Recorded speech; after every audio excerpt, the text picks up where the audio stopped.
que la comida es tan buena que es hasta un pecado, ¿verdad, compañero? La comida llega a ser algo que, bueno, que todos deseamos, que todos anhelamos. Y aquí tenemos un experto gastronómico, a quien saludo con gusto, Jesús Zabaleta Castro, pero hoy en calidad de historiador por el tema del aniversario luctuoso de don Benito Juárez. Jesús, buenos días. Buenos días, Evaristo. ¿Has ido a Tetelpa? ¿Has probado lo que ahí dicen que hacen desde hace muchos años? Por supuesto, tengo buenos amigos ahí, y no solo en los días de fiesta, sino de manera cotidiana. En Tetelpa hay expresiones muy particulares que corresponden a la zona sur, por supuesto. Las que mencionaste son algunas de ellas, sin duda.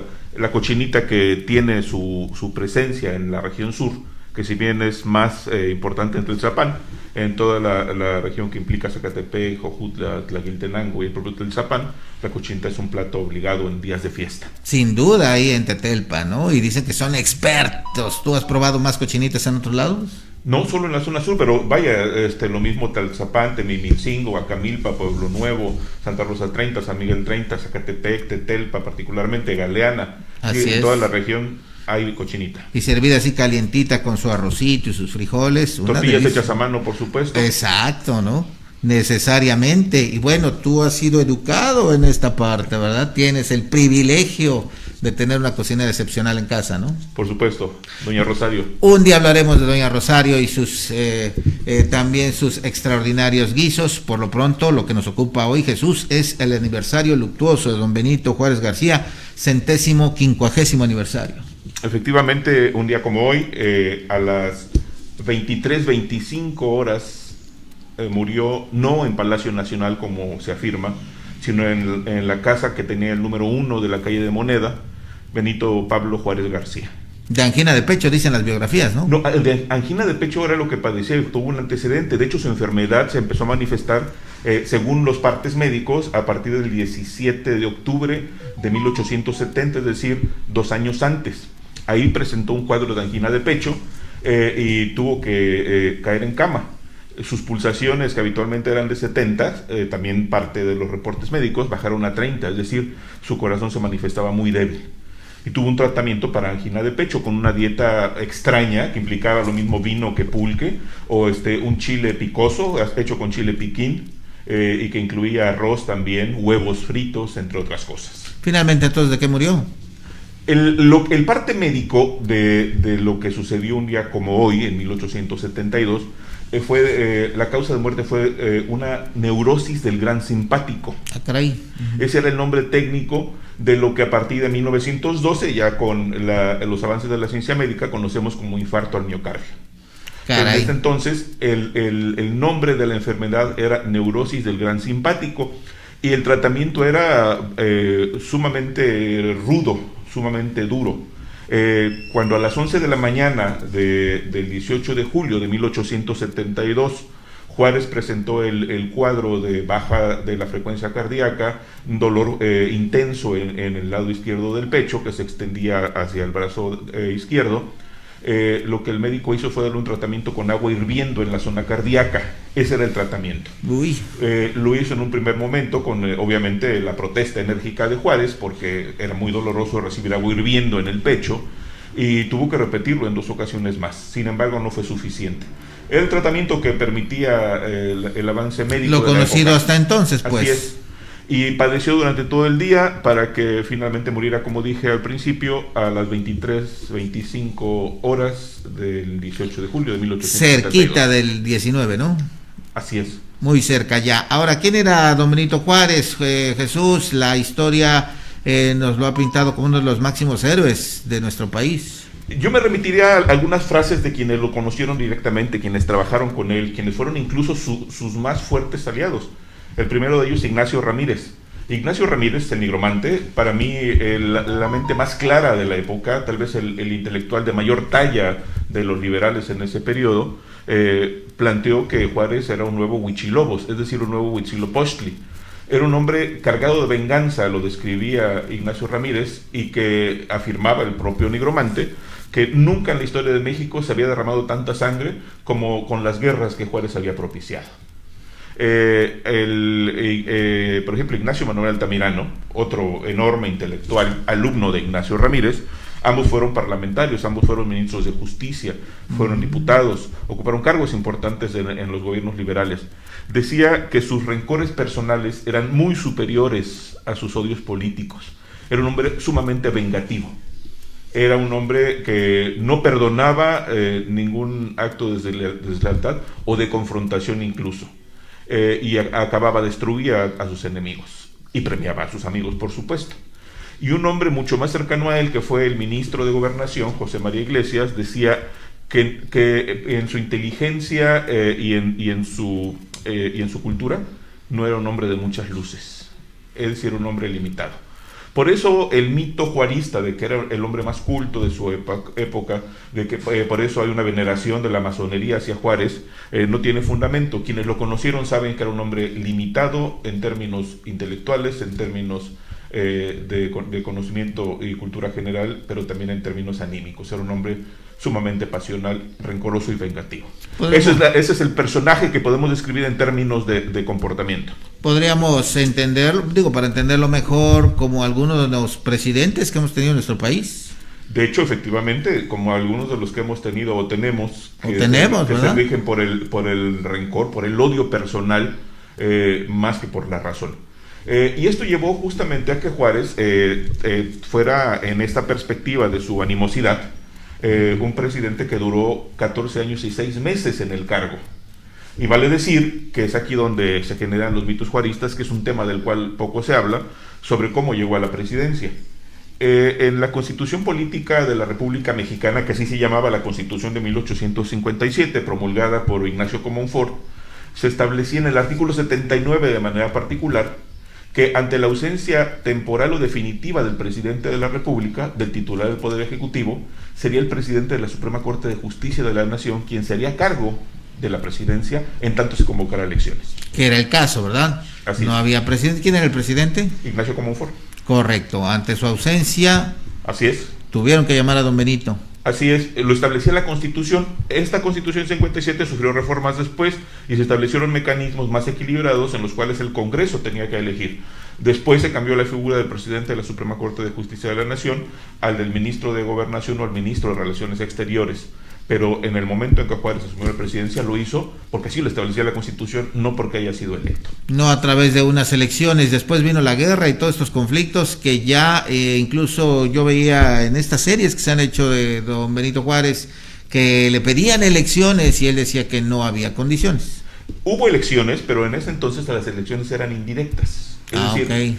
el pueblo elegía a los electores que debían tener ciertas características, entre ellas saber leer y escribir, tener cierta representación, solvencia económica incluso, demostrar residencia y propiedades en el lugar en el cual votaban, y esos ya elegían finalmente a la autoridad de la cual se tratase. Por eso tanto presidente como gobernadores se elegían por este mecanismo.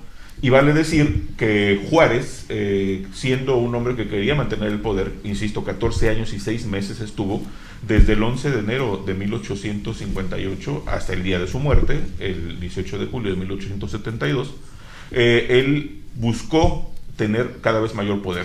De hecho, en 1860 consiguió que el Congreso de la Unión le obsequiara, le otorgara poderes omnímodos, así era la figura, o sea, poderes absolutos, para poder tomar decisiones en el marco, obviamente, de la guerra o las guerras que él propició y desató, y en esas facultades estuvo la de dividir el territorio nacional en distritos militares, es decir, había estados, entidades federativas, desde 1824, pero él decidió constituir territorios que fueron denominados distritos militares. De hecho, el actual estado de Morelos, en su primera delimitación territorial, por decreto del 7 de junio de 1862, fue designado el tercer distrito militar del Estado de México, que comprendía los distritos de Cuautla y de Cuernavaca, fundamentalmente. Interesante, sin duda. ¿De cuánto eran los periodos? De 4 años, ¿no? Eran de 4 años, efectivamente. En el momento del interinato, ¿cuánto llevaba ya transcurrido el periodo de gobierno? Era complejo porque Comonfort sucedió a Juan Álvarez. Juan Álvarez fue electo presidente de la República en Cuernavaca en octubre de 1855. Declaró Cuernavaca en ese mes capital de la República, capital provisional, y en Cuernavaca el 17 de octubre de 1855 convocó Juan Álvarez a la instalación del Congreso Constituyente que realizaría los trabajos para la Constitución de 1857. Sin embargo, Juan Álvarez renunció en diciembre del mismo 1855 y se hizo cargo de la presidencia de manera interina Ignacio Comonfort. Después de la Constitución de 1857, Comonfort es electo presidente de la República, presidente constitucional, pero se genera un autogolpe de Estado por razones que no viene al caso mencionar, que vale la pena después analizarlo, es muy interesante. Se da un autogolpe de Estado y eso propicia que Juárez se encargue de la presidencia. Había tomado posesión en diciembre, tenía 2 meses de ser presidente constitucional Ignacio Comonfort cuando Juárez toma posesión de la presidencia el 11 de enero de 1858. Recién comenzando el periodo. Hay que recordar, Jesús, es muy importante decirlo, que toda esta situación se da en una gran inestabilidad del país, ¿no? De hecho, había había presidentes hasta de un día, ¿no? Porque había un conflicto entre las diferentes corrientes, que también hay otra mentira que nos han enseñado en la escuela, que el país se dividía entre liberales y conservadores, y eso no es cierto. Si uno revisa con detalle la historia de México, había muchas corrientes y había expresiones diversas en cada una de esas corrientes. Había conservadores radicales y moderados, había liberales radicales y moderados, y entre ellos había diferentes facciones que no necesariamente tenían la misma posición dentro de la misma corriente. Hay que recordar que, por ejemplo, Juárez pertenecía a la masonería, pero no a la misma logia a la cual pertenecía Maximiliano. Esto también confrontaba a las corrientes que llegaban obviamente a la declaratoria de la guerra o a los mismos crímenes de los adversarios. Y eso se le atribuye a Juárez, siendo un hombre rencoroso, ser autor de muchos crímenes, además de ser un personaje ingrato, cuando no reconoció a Porfirio Díaz, que fue quien realmente venció a los franceses con la batalla del 2 de abril de 1867 en Puebla, y tomó la Ciudad de México. Y cuando Juárez debió haber invitado a Díaz para que lo acompañara en la entrada triunfal del gobierno liberal a la Ciudad de México en julio de ese año, de 1867, evitó que lo acompañara, por envidia. Porque el más importante personaje de la época, que era un hombre joven además, un hombre apuesto y un general triunfador sobre los franceses, no podía restarle presencia e imagen a Juárez al entrar a la Ciudad de México. Además paisano suyo, ¿no? Sin duda. Además fue candidato en la elección al primer gobernador del estado de Morelos. Porfirio Díaz Mori compitió con Francisco Leiva Arciniegas, un leal seguidor de Juárez. Yo diría que un abyecto seguidor de Juárez, porque era venerador del personaje, y que impuso, mediante lo que yo he llamado el primer fraude electoral en Morelos, Juárez a Leiva por sobre Díaz para gobernar Morelos. Interesante también ese dato. Pues hoy la figura de Juárez resurge ante este aniversario luctuoso. Necesario revisar lo que hizo, necesario revisar su legado en todos los sentidos, ¿no? Porque hoy, como has dicho, pues la historia oficial no menciona pasajes que son importantes para conocer a este personaje. No, y de hecho se ha generado un mito absurdo sobre Juárez, como lo hemos insistido en diferentes espacios, al grado de que se le atribuye haber promulgado la Constitución de 1857, lo cual acabamos de mencionar fue un hecho que correspondió a Ignacio Comonfort, porque él era el presidente. Juárez asumió la presidencia después de la promulgación. O el hecho de que a Juárez se le atribuye la generación de las leyes de reforma. Ajá. No, fueron varios los autores.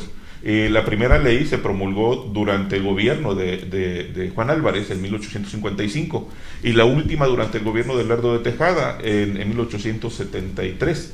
Es decir, fue un periodo largo en el cual se promulgaban varias leyes. La mayoría sí, durante el gobierno de Juárez, pero no son de la autoría de Benito Juárez. Correcto, yo he escuchado también cuestionamientos sobre su famosa frase, ¿no? Entre los individuos como entre las naciones, el respeto al derecho ajeno es la paz. Y la conservación de la vida es la frase completa, lo cual habla de ese belicismo, que la acortó al mencionarla, pero no es una frase de él, es una frase de un intelectual europeo que él rehizo y utilizó en uno de sus discursos. Y que quedó para siempre como frase juarista, ¿no? Sí.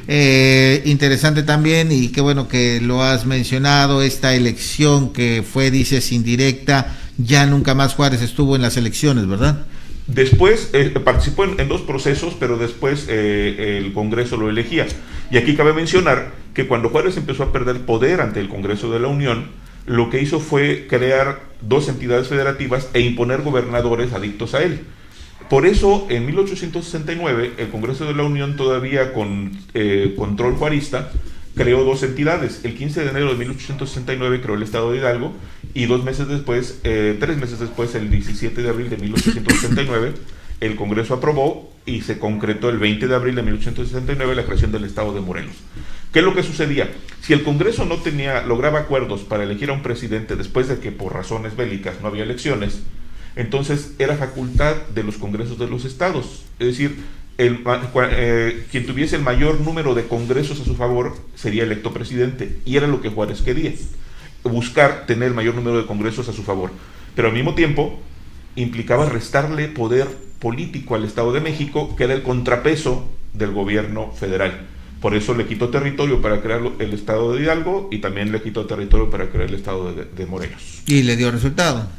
En un sentido, no del todo, porque finalmente fue perdiendo poder, y los caprichos de reformar la Constitución para beneficiarse más no se concretaron.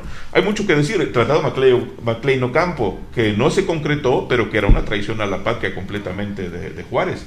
Implicaba ceder parte del territorio mexicano, sobre todo en el istmo de Tehuantepec, al gobierno norteamericano, para que se instalaran tropas ahí, salvaguardaran los bienes de los ciudadanos norteamericanos que tenían inversiones en México, porque además fue un gran impulsor de la inversión extranjera. Eso se le atribuye solo a Díaz, pero Juárez impulsó la inversión extranjera. Y estaba cediendo con el Tratado Maclean-Ocampo el control político y militar del territorio nacional a los norteamericanos. Caray, bueno, pues qué situación esta. Gracias, Jesús, por haber venido a platicar sobre parte de lo que hizo don Benito. Y por último, ¿qué consideras? ¿Nos conviene seguir fomentando la historia oficial, o hay que desmitificar, hay que ver a los personajes como realmente fueron?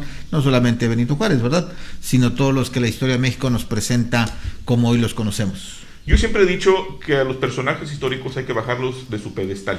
Hay que quitarle su naturaleza broncínea y regresarle su naturaleza humana.